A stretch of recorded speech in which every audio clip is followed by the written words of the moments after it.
So when I was at the mental health placement, I aimed to learn more about the actual organisation for my research, as well as learn about what people did in the role as psychologists while they were there, learn about the client's needs, as well as how I could help benefit them.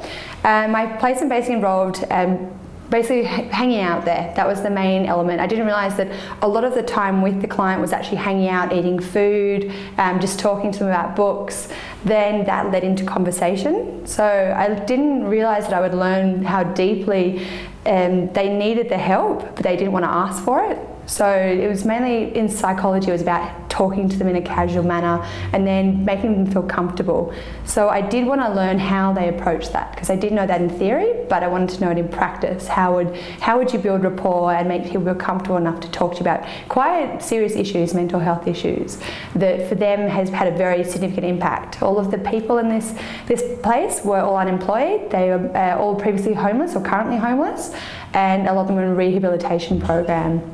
So they were all very high-risk people, so we had to be very sensitive. So I wanted to learn more for my research and more for my future career about their needs and how I could work with them. So out of my experience, I wanted to just gain greater exposure in the community sector of legal advisory. So because of that, I decided to go to the National Children's and Youth Law Centre. The main reason for going there was to get away from the whole corporate atmosphere of doing, a general clerkship and getting a more sort of hands-on experience. So talking to people that actually need greater access to the law, but they can't afford it. So those were the main aims behind going there. Well, for me personally, as an international studies student, there's no better way to improve your language than actually going over there. But for me, it was also to see a bit of the Japanese culture, like how they view their people in relation to how we view their people from in the classroom setting over here in Macquarie. The first thing I wanted to get out of my experience was definitely the academic learning.